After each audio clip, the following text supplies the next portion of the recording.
I can't go, she cried in the restaurant. The single father picked her up without saying a word. The little girl stood frozen in the middle of the restaurant, her small hands shaking, tears streaming down her face. Her voice cracked as she whispered, I can't go, and suddenly the noise of plates, forks, and conversation seemed to disappear. Every eye turned toward her, but no one knew what to do.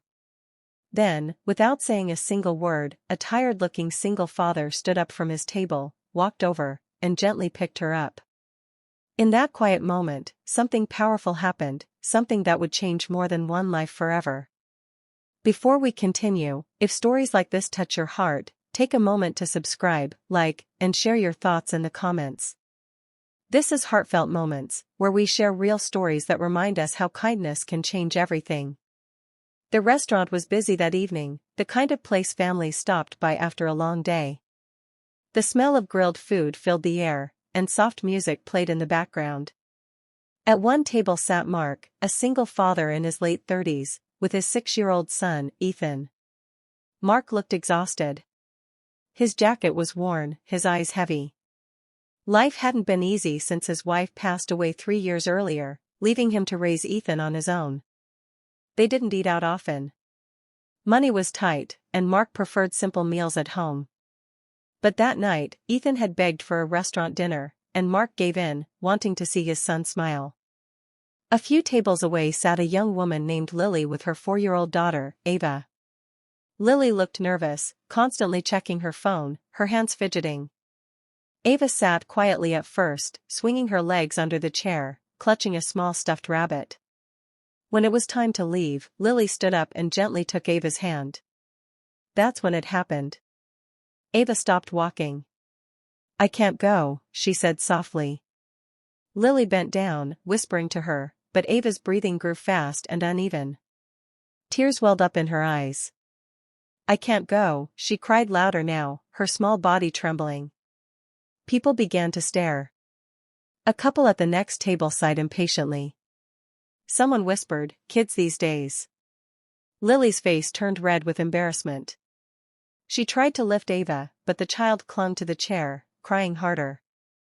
I'm sorry, Lily kept saying, to Ava and to everyone around them. Please, sweetheart.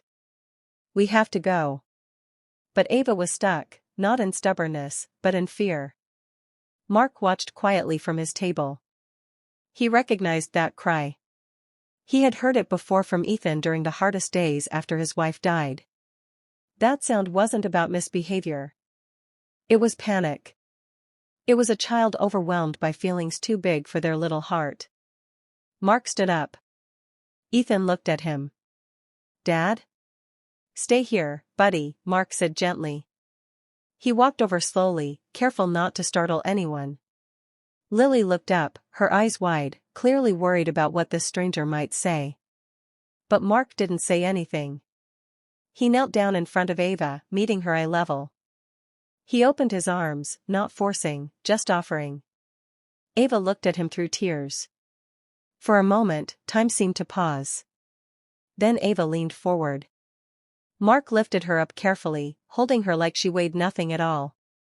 Ava buried her face into his shoulder, her crying slowly turning into soft sobs. Mark stood there, gently rocking her, still silent. The restaurant was completely quiet now. Lily's eyes filled with tears. I'm sorry, she whispered. Mark finally spoke, his voice calm and steady. You don't need to be. They stood like that for a moment, a stranger holding another person's child, offering comfort without questions. After a minute, Ava's breathing slowed. She lifted her head slightly and looked at Mark. I was scared, she said quietly. I know, Mark replied softly. It's okay to be scared. Lily explained, her voice shaking, that Ava had been through a lot. Her father had left suddenly months ago. Since then, transitions were hard. Leaving places made Ava feel like everything good would disappear forever. Mark nodded. He understood more than he could explain. I lost my wife, he said simply. My son felt like the world wasn't safe anymore. Sometimes, kids just need to feel held. Lily wiped her eyes. Thank you, she said. You have no idea how much this means. Mark smiled gently. I think I do. He carefully handed Ava back to Lily. Ava wrapped her arms around her mom, calmer now, her stuffed rabbit dangling from one hand. As Lily and Ava walked toward the door, Ava turned around. Thank you, she said shyly. Mark nodded. Anytime. Back at his table, Ethan looked up at his dad with wide eyes. You helped her, he said. Mark sat down and smiled. Sometimes, that's all we can do. Ethan thought for a moment. I'm glad you did. So was everyone else in the restaurant, even if they didn't say it out loud. Weeks later, Mark received a letter at his workplace. Inside was a simple note. You probably don't remember us, it read. But you helped my daughter in a restaurant when she was scared. That moment changed something in her, and in me. It reminded me that kindness still exists, even from strangers. Thank you for being that person when we needed it most.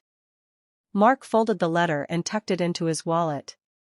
That night, he hugged Ethan a little tighter. Kindness doesn't always come with big speeches or dramatic gestures. Sometimes, it's quiet. Sometimes, it doesn't use words at all. Sometimes, it's just showing up when someone feels small, scared, and alone.